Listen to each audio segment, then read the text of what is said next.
Assalamu alaikum wa rahmatullahi wa barakatuhu. Hello viewers, I Muhammad Abdul Habib welcome you all to AIMS tutorial for accounts.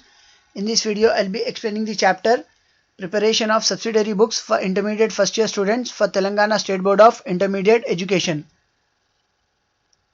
Chapter 4, and we'll be discussing the topic Journal Proper, and under Journal Proper we are now discussing adjustment entries. Page number 118, question number 11. Pass adjustment journal entries for the following. Accrued interest rupees 200 and provide depreciation at the rate 5% on furniture. The value of furniture is given as rupees 8000. तो यहाँ पे interest जो है ये income है, accrued interest बोल के दिया हुआ है, मतलब इट इज एन इनकम. सो अब ये इनकम अक्रूड है. अक्रूड का मतलब क्या? You have earn the income but you have not received the amount of income in cash. मतलब आप वो आमदनी कमा लिए बट उसके पैसे अभी आपको नहीं मिले. If the interest would have been received, तब हम जनरल एंट्री क्या लिखते थे? अगर आपको इंटरेस्ट के पैसे आ जाते थे तब हम जनरल एंट्री क्या लिख रहे थे? कैश अकाउंट डेबिट, पैसा आ रहा, कैश अकाउंट डेबिट. कौन से नाम पे आ रहा? इंटरेस्ट के नाम पे आ रहा, to interest account. This was the journal entry which we would have been recorded if you would have received cash, but here it is specified as accrued interest. इसका मतलब क्या? इंटरेस्ट की जो डेट थी वो आ गई बट अभी interest के पैसे नहीं आए. तो आपको अभी पैसा नहीं आया बट वो आपकी इनकम है. So this will be recorded as accrued interest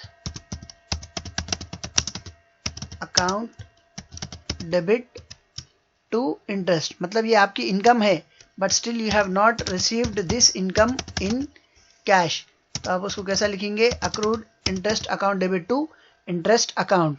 so अगर आप पैसा रिसीव कर लेते थे तब आप एंट्री लिखते थे cash account debit to interest account, but as you have not received cash you have to still receive the cash. आपको पैसे अभी रिसीव करना है, then it will be termed as accrued interest. तो यहाँ पे इंटरेस्ट बोला तो इंटरेस्ट है. अगर यहाँ पे रेंट बोलता तो अक्रूड रेंट लिखते थे आप. तो यहाँ पे एंट्री क्या लिखेंगे आप? Accrued interest account debit, accrued interest account debit to interest account, and the narration will be being interest receivable. मतलब accrued का मतलब क्या? अभी ये पैसे नहीं आए, आने का है. So after this journal entry just draw a line. कितने पैसे आना है आपको? 200 rupees आना है. So 200 will be recorded on debit side of the journal entry as well as 200 will be recorded on credit side of the journal entry. Next we have another transaction. Provide depreciation at 5% on furniture. Value of furniture is rupees 8000. So furniture it is an asset and all assets have debit balance. तब ये जो furniture asset है आपके पास, इस पे आपको depreciation provide करना है. What is depreciation? Depreciation means decrease in the value of fixed asset. तो अब यहाँ पे जो फर्नीचर है आपका, वो फर्नीचर कितने का है? The value of the furniture is 8000 rupees. तब आपको इस पे कितना परसेंटेज डिप्रिसिएशन देना है? 5% देना है. So the calculation will be 8000 into 5 by 100 which works out to be 400. इसका एक आसान तरीका क्या है? ये 400 कैसा आया? 0 0 0 0 गेट्स कैंसल्ड, बचा क्या? 80 इंटू 5. सो 5 8 जा 40, ये 0 जो बच गया वो 400. 400 into 1, 400 divided by 1 it becomes 400. इसका एक आसान तरीका क्या है? पहले आप 10% कैलकुलेट करिए. 8000 का 10% कैसा कैलकुलेट करते हैं? How do we calculate 10% of 8000? Just will be reducing 1 0 from 8000. तो तब 10% की वैल्यू क्या हो जाती? 8000 हो जाती. The technique I am writing it here as, if you want to calculate 10% for 8000, the simple technique is that just reduce 1 0 from 8000, then the value will become 800. अब now we have to calculate 5%. तो उसका आसान तरीका क्या है? 5% is half of 10%. तो 5% का जो हाफ रहेगा वो 5% का जो हाफ है, सॉरी 10% का जो हाफ है वो 5% रहेगा. सो 10% की वैल्यू 800 है तो 5% की वैल्यू 400 रहेंगी.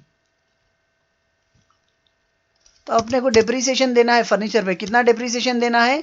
We have to provide depreciation of 5%. So furniture, it is an asset and all assets have debit balance.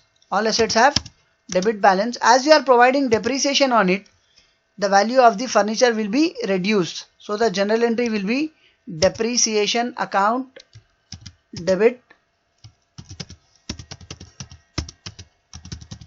depreciation account debit. Furniture ये एसेट है, हमेशा एसेट का बैलेंस डेबिट में रहता, बट क्योंकि आप डेप्रिसिएशन प्रोवाइड करें, the value of the furniture will not get reduced, तो फर्नीचर क्रेडिट में लिखेंगे आप. तो the journal entry will be depreciation account debit to furniture account and the narration will be being